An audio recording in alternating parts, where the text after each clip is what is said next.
Bismillahirrahmanirrahim. Assalamualaikum warahmatullahi wabarakatuh.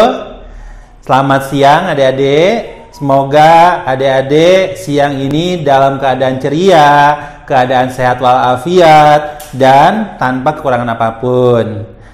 Terlebih dahulu perkenalkan, nama kakak Ahmad Sofyan, kakak pengajar IPS dari Nurul Fikri, Bekasi.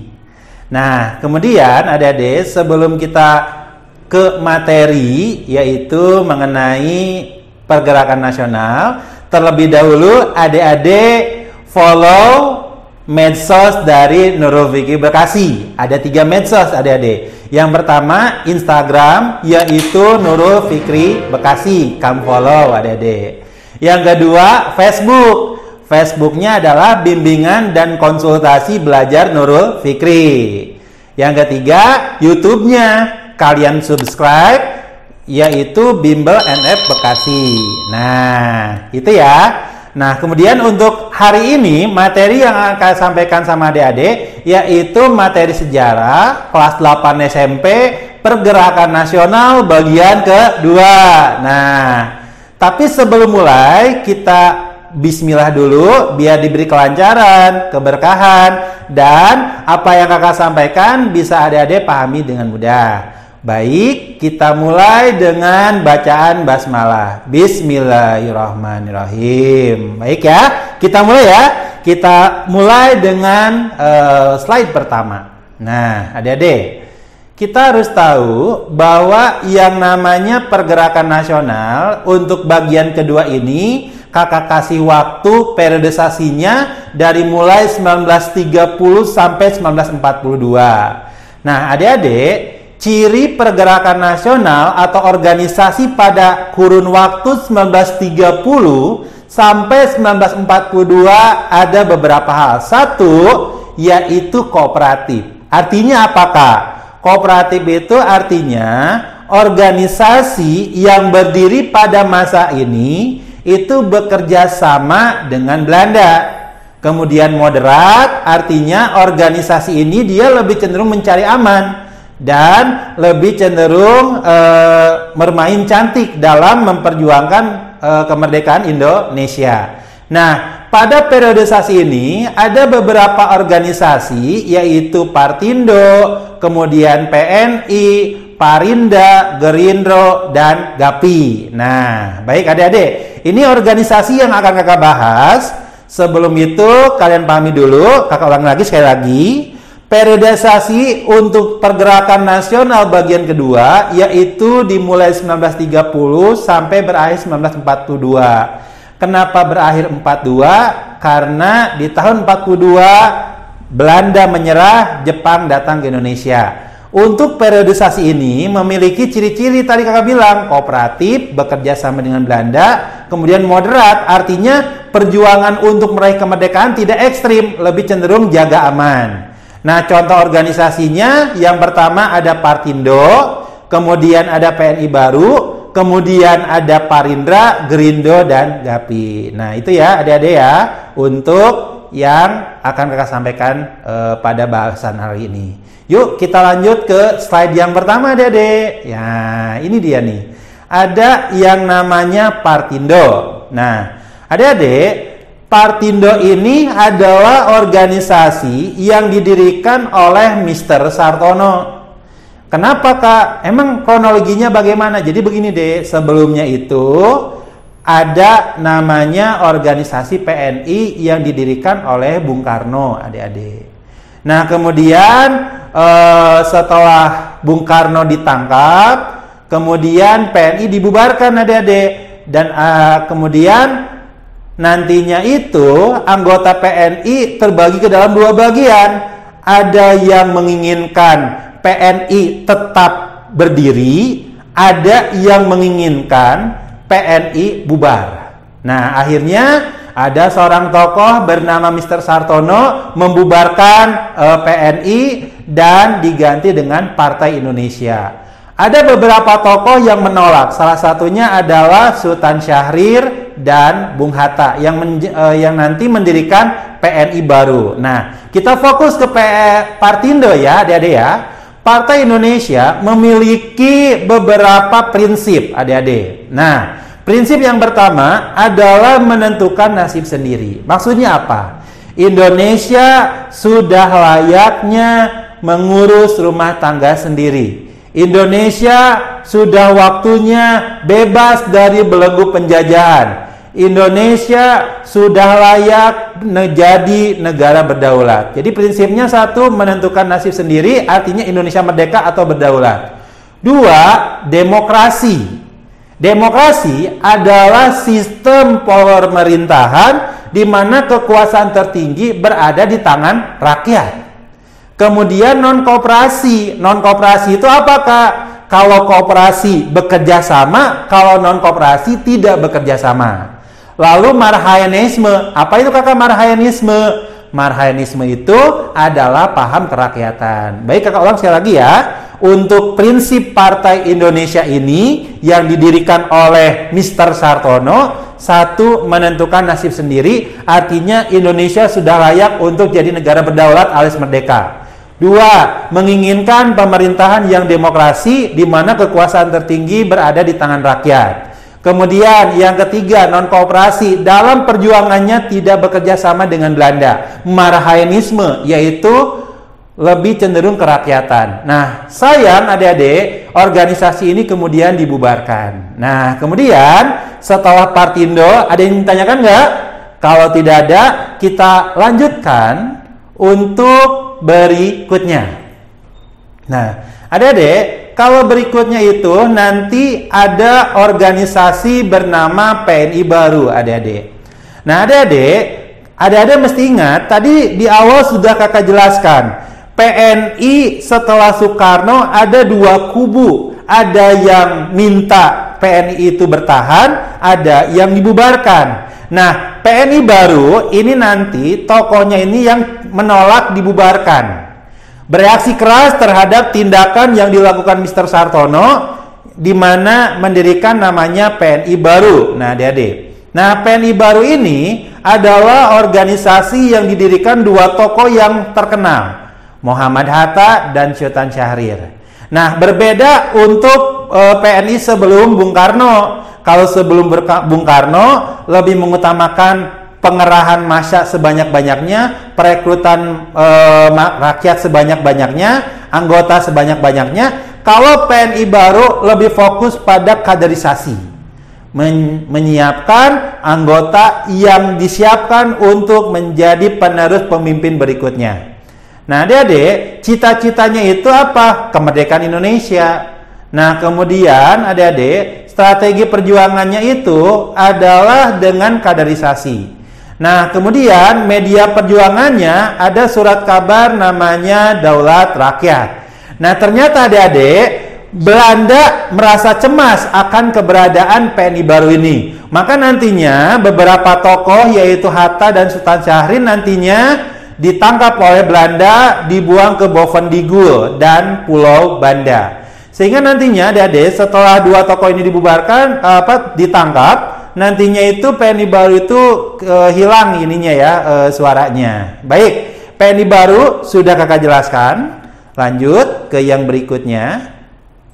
Nah, yang berikutnya itu apakah? Yang berikutnya itu ada yang namanya Parindra, adik-adik. Nah, kalau kita ketahui Parindra, bukan Gerindra, adik-adik. Kalau Gerindra mah sekarang. Parindra itu kepanjangan dari Partai Indonesia Raya yang didirikan di daerah bernama Solo tanggal 26 Desember 1935 oleh seorang tokoh bernama Dr. Sutomo. Nah, Dr. Sutomo merupakan tokoh yang terkenal ya. Nah, adik-adik, Parindra itu merupakan organisasi penggabungan atau fusi dari Budi Utomo. Jadi, Dr. Sutomo ini tokoh dari Budi Utomo dan Partai Bangsa Indonesia. Nah, adik-adik, tujuan dari Parindra ini Indonesia Raya, artinya Indonesia yang dimana menjadi negara berdaulat dan tidak ada intervensi dari bangsa manapun. Nah, kemudian adik-adik, perjuangan Parindra ada beberapa hal. Satu, melalui Dewan Rakyat.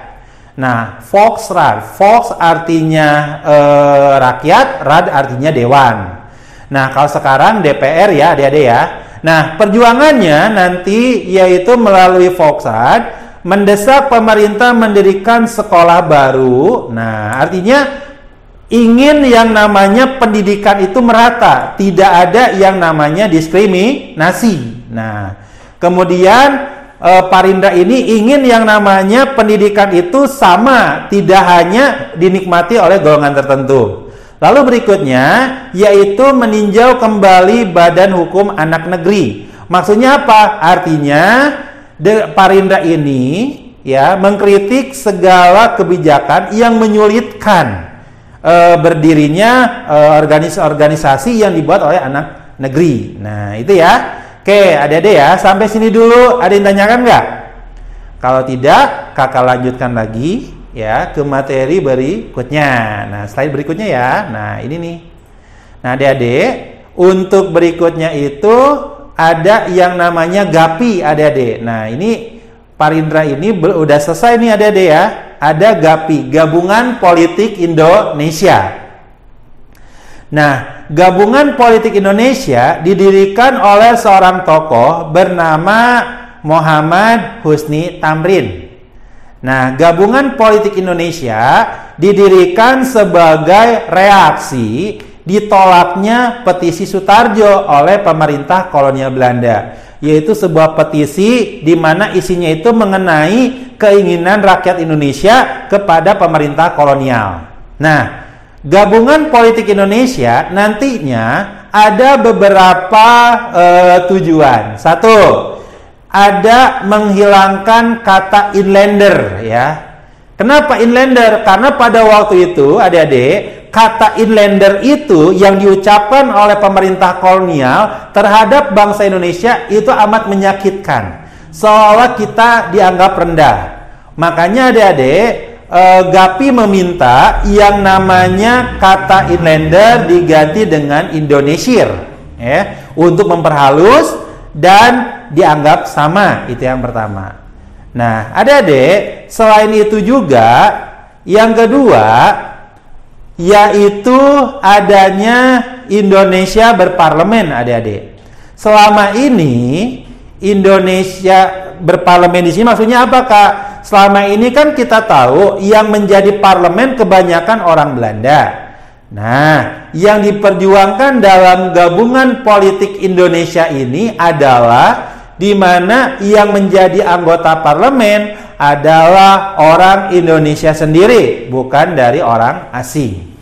Nah, kemudian Gabungan Politik Indonesia ini kemudian mendapat reaksi juga dari pemerintah kolonial. Nah, itu ya. Jadi Gabungan Politik Indonesia ini merupakan salah satu organisasi yang berdiri pada waktu itu sebagai reaksi ditolaknya petisi Sutarjo. Baik, untuk materi GAPI sudah kakak jelaskan. Ada yang tanyakan? Kalau tidak ada, saya lanjutkan berikutnya. Oke, nah adik-adik, berikutnya itu ada Muhammadiyah. Nah, oke. Nah, baik, adik-adik, kalau kita tahu bahwa yang namanya Muhammadiyah adalah salah satu organisasi tapi tidak ke politik. Lebih fokus ya, lebih fokus Muhammadiyah ini kepada keagamaan, sosial, dan budaya. Nah, kenapa, Kak? Karena pada waktu itu banyak terjadi penyimpangan terhadap ajaran agama Islam, di mana agama Islam bercampur dengan budaya setempat. Nantinya itu ada istilahnya kejawen dan lain-lain. Nah, Muhammadiyah, kalau kakak lihat dalam berbagai sumber, bahwa Muhammadiyah ini adalah gerakan pemurnian atau meluruskan kembali terhadap ajaran-ajaran agama Islam yang dianggap menyimpang. Muhammadiyah didirikan tanggal 18 November 1912 oleh seorang tokoh bernama Kiai Haji Ahmad Dahlan. Mungkin adik-adik kalau misalkan ingat, ini sebuah film, judulnya Sang Pencerah. Nah, itu film bagus tuh mengenai riwayat dari Kiai Haji Ahmad Dahlan. Nah, kemudian adik-adik, tadi sudah kakak jelaskan, organisasi Muhammadiyah adalah organisasi pergerakan nasional di bidang pendidikan, keagamaan, dan sosial. Nah, kemudian tujuan dari Muhammadiyah apa, Kak? Yang pertama, memajukan pendidikan. Kenapa, Kak, memajukan pendidikan? Karena Kiai Haji Ahmad Dahlan merasa prihatin akan adanya diskriminasi pendidikan. Sementara pendidikan yang layak hanya dinikmati oleh golongan menengah ke atas.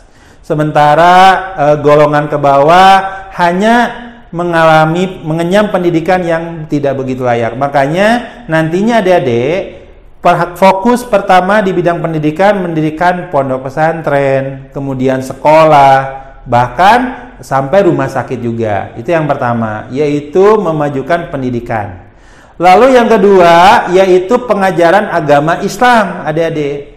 Jadi pada waktu itu Muhammadiyah merasa prihatin dengan adanya usaha kristenisasi, di mana pada waktu itu kristenisasi itu menyebar di Pulau Jawa, bahkan banyak yang beberapa diantaranya berpindah agama. Nah, dengan adanya Muhammadiyah ini mendirikan beberapa pesantren untuk mengajarkan agama Islam. Nah, itu. Kemudian yang berikutnya mengembangkan ilmu pengetahuan agama dan cara hidup menurut agama Islam. Jadi untuk yang pernyataan ketiga ini yang bisa kakak sampaikan, yaitu di mana mengajarkan ilmu pengetahuan, baik itu agama, baik itu pengetahuan secara proporsional. Bahkan lebih cenderung meluruskan kembali ajaran-ajaran agama Islam yang sebelumnya sempat menyimpang. Nah, itu ya untuk yang pertama, yaitu didirikan, tadi kakak ulang, tanggal 18 November, kemudian bergerak di bidang apa, tujuannya sudah kakak sampaikan. Nah, kemudian Kak, berikutnya apa yang jadi usaha yang dilakukan Muhammadiyah agar bisa merealisasikan tujuannya? Ada 3, adik-adik, yang Kak baca ada 3. Yang pertama, mendirikan sekolah berdasarkan agama. Nah, dari TK sampai perguruan tinggi, ya, itu yang pertama. Yang kedua, mendirikan poliklinik, rumah sakit, rumah yatim, masjid, dan lain-lain. Nah, poliklinik berarti di bidang kesehatan, rumah sakit di bidang kesehatan, rumah yatim sosial, masjid untuk keagamaan. Kemudian yang ketiga, menyelenggarakan kegiatan keagamaan. Nah, itu ya adik-adik ya, mengenai Muhammadiyah. Lalu nanti berikutnya, kakak jabarkan lagi, ada organisasi yang berikutnya, yaitu Taman Siswa. Nah, adik-adik ya, kalau kita berbicara tentang Taman Siswa, nih adik-adik ya, Taman Siswa ini adalah organisasi di bidang pendidikan, lembaga pendidikan yang didirikan oleh Suwardi Surya Ningrat alias Ki Hajar Dewantara.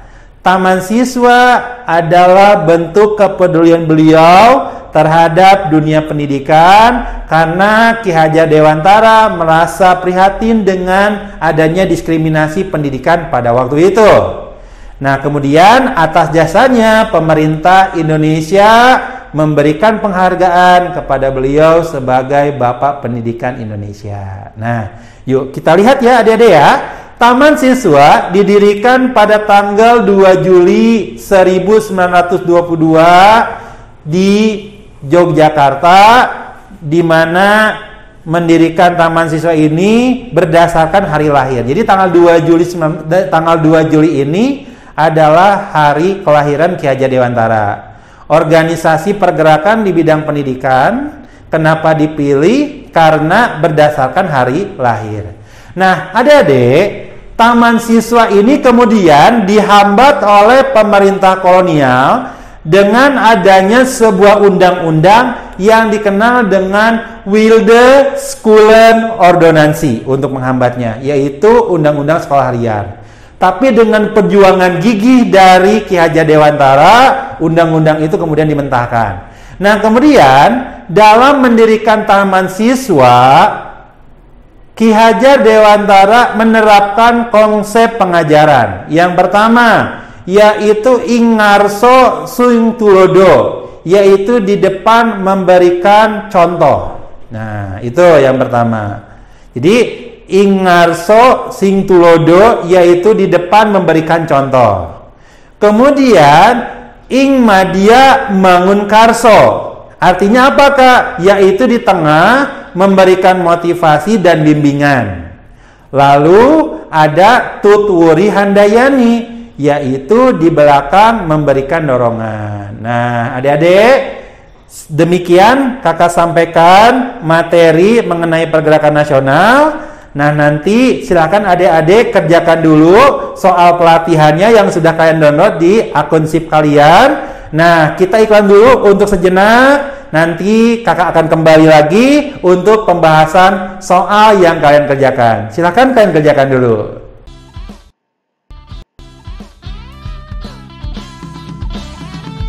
Masuk NF sebelum masuk SMP favoritmu.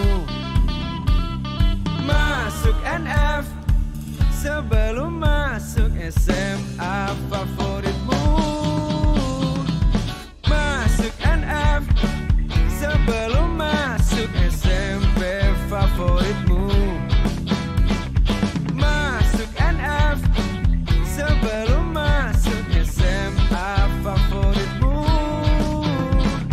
Masuk NF sebelum masuk PTN favoritmu. Nurul Fikri mendidik diri, mendidik generasi baru.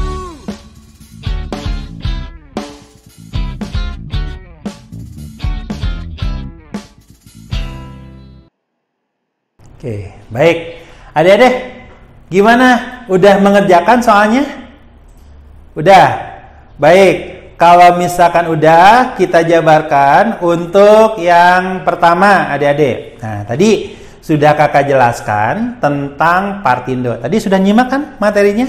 Nah, Partindo artinya apa? Partai Indonesia. Betul. Partindo itu, kakak jabarkan lagi sedikit, adalah organisasi yang didirikan oleh Mr. Sartono. Tadi sudah kakak jelaskan ya adik-adik ya, bahwa asas perjuangannya adalah non-kooperasi, tidak bekerja sama dengan Belanda. Kemudian yang kedua, berpaham demokrasi, kekuasaan tertinggi berada di tangan rakyat. Kemudian yang ketiga adalah bahwa organisasi ini menganut paham Marhaen. Marhaen itu artinya kerakyatan. Silakan lihat di soal ya, kita simak yuk. Nomor 1, Partai Indonesia merupakan kelanjutan PNI yang didirikan oleh siapa? Ayo. Tadi nyimak nggak? Tadi baca nggak? Nah, kalau ada yang baca siapa ya? Jawabannya apa? Jawabannya apa? Iya, betul. Jawabannya adalah Sartono. Nah, kakak jabarkan ya satu-satu ya. Untuk option A, Sartono, itu jawabannya. Option B, Muhammad Hatta. Adik-adik, Muhammad Hatta itu adalah pendiri dari PNI baru yang tadi sudah kakak sampaikan ya, yang menginginkan PNI itu eksis. Itu yang kedua. Yang ketiga, Dr. Sutomo. Nah, Sutomo yang tadi tuh adik-adik ya. Nah, Dr. Sutomo, beliau salah satu tokoh dari Budi Utomo. Kalau dulu zaman kakak, Budi Utomo itu disingkat apa? Budut ya, bukan badut ya. Ya. Oke, kemudian ada Muhammad Husni Tamrin. Kalau kita bilangnya MH Tamrin ya, adik-adik ya. Kalau di Jakarta kan jalanan yang cukup ramai ya. Nah, Muhammad Husni Tamrin ini adalah seorang tokoh dari pendiri GAPI. Apa itu GAPI? Ayo, ada ingat nggak? Ada ingat nggak? Nah, yang namanya GAPI adalah Gabungan politik Indonesia. Jadi nomor 1 jawabannya adalah A. Ada yang benar? Ada yang benar? Alhamdulillah. Baik, kita lanjut berikutnya. Nah, yuk lanjut berikutnya. Penggabungan antara Budi Utomo dengan PBI. Nah, Partai Bangsa Indonesia yang menjadi organisasi apa? Baik. Nah, adik-adik, kalau untuk soal ini, ada yang tahu? Ada yang tahu? Apa jawabannya? Baik, yuk, option A, kita lihat. Pendidikan Nasional Indonesia Baru. Nah, adik, ini kakak ulang lagi. Untuk penjelasan option A, ini salah satu organisasi yang didirikan oleh Sultan Syahrir dan Muhammad Hatta. PNI lebih fokus pada kaderisasi atau pendidikan rakyat, pendidikan politik yang disiapkan untuk jadi calon pemimpin. Option A salah. Kemudian option B yaitu Partai Indonesia Raya. Nah, adik-adik, Partai Indonesia Raya didirikan oleh Dr. Sutomo dengan tujuan Indonesia Raya. Option B benar. Option B benar. Kemudian option C, Gabungan Politik Indonesia atau GAPI. Adik-adik, kalau GAPI ini nanti didirikan oleh Muhammad Husni Tamrin. Nah, Gabungan Politik Indonesia nantinya sebagai reaksi terhadap ditolaknya petisi Sutarjo oleh pemerintah kolonial Belanda. Nah, GAPI nanti tujuannya tadi sudah kakak jelaskan, yaitu Indonesia berparlemen. Nah, kemudian Gerindo nanti organisasi ini berjuang juga ya pada masa itu. Jadi nomor 2 jawabannya apa? Yaitu B. Nah, jadi jawabannya adalah B, Partai Indonesia Raya. Oke, ada yang benar? Alhamdulillah. Lanjut berikutnya ya, untuk yang namanya GAPI. Nah, GAPI ya, Gabungan Politik Indonesia. Tuntutan utama dari GAPI kepada pemerintah kolonial Belanda adalah option A, Indonesia diberikan status dominion atau persemakmuran. Nah, kalau option A itu tidak ada. Option B, memberikan kemerdekaan kepada Indonesia. Nah, kalau option B tidak ya. Nanti kemerdekaan itu waktu itu dalam petisi Sudarjo ditolak karena masih terlalu dini untuk membicarakan tentang kemerdekaan, dan pemerintah kolonial menganggap bahwa waktu itu kemerdekaan masih terlalu dini untuk dibicarakan. Option C, pembentukan parlemen yang sesungguhnya. Nah, atau di dalam bahasa sejarah namanya Indonesia berparlemen. Artinya GAPI mendorong agar Indonesia memiliki parlemen yang semua anggotanya orang Indonesia tanpa orang Belanda. Nah, itu ya. Kemudian option C itu jawabannya. D, menolak kerjasama dengan Belanda. Kalau kita berbicara menolak kerjasama dengan Belanda, itu untuk organisasi sebagai berikut. Ada Perhimpunan Indonesia, ada Partai Komunis Indonesia, dan Partai Nasional Indonesia. Jadi nomor 5 jawabannya adalah C. Oke. Baik, nomor berikutnya yuk. Lanjut lagi ya. Oke. Nah, untuk yang nomor 6, organisasi keagamaan, pendidikan dan sosial bernama Muhammadiyah didirikan Kiai Haji Ahmad Dahlan di mana? Jakarta bukan, Jawa Barat bukan, Jawa Tengah bukan, Yogyakarta. Betul. Jadi untuk yang nomor 6 jawabannya D, di daerah Kauman ya adik-adik ya. Nah, baik. Nomor 6 jawabannya adalah D. Baik. Kita masuk berikutnya adik-adik. Nah, kalau yang ini ada yang tahu nomor ini? Nah, tahun 1926 muncul organisasi keagamaan bernama Nahdlatul Ulama.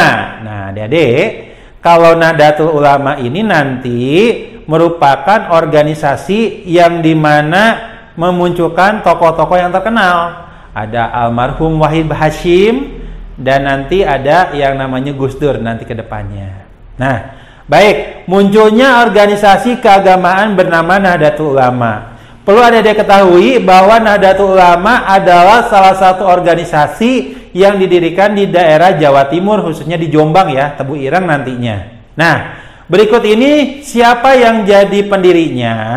Baik, untuk option A, Wahid Hasyim. Adik-adik, ada yang tahu Wahid Hasyim? Beliau adalah ayahanda dari Abdurrahman Wahid atau Gus Dur dan putra dari Kiai Haji Hasyim Asy'ari. Jadi option A penjelasannya apa Kak? Hasyim Asy'ari merupakan mantan Menteri Agama dan putra dari Kiai Haji Hasyim Asy'ari. Itu penjelasan yang option A. Option B, Kiai Haji Hasyim Asy'ari. Nah, beliau adalah pendirinya. Kak, beliau siapa? Beliau ayahanda dari Wahid Hasyim dan kakek dari almarhum dari Gus Dur atau Abdurrahman Wahid. Option B. Nah, kemudian lanjut option C, ada HOS. Nah, adik-adik pernah mendengar singkatan dari HOS itu apa? HOS itu kepanjangan dari Haji Umar Said Cokro Aminoto. Nah, Haji Umar Said Cokro Aminoto. Kenapa O, Kak? O itu ejaan lama, OE jadi U. Haji Umar Said Cokro Aminoto. Beliau siapa, Kak? Beliau itu adalah tokoh sentral dari perkembangan Sarekat Islam, Cokro Aminoto ya. Jadi tokoh dari Sarekat Islam. Karena pada masa kepemimpinan Cokro Aminoto, Sarekat Islam berkembang pesat dan lebih banyak anggotanya, kurang lebih 2 juta orang. Lalu berikutnya Haji Saman Hudi. Nah, Haji Saman Hudi itu pendiri dari SDI, Sarekat Dagang Islam, yang merupakan cikal bakal dari Sarekat Islam. Baik, untuk nomor ini adik-adik jawabannya apa? Jawabannya adalah B. Baik. Ada yang tanyakan? Nah, kalau misalnya tidak ada, kita masuk ke nomor terakhir ya, adik-adik ya. Oke. Untuk yang terakhir, adik-adik, ada Suwardi Surya Ningrat.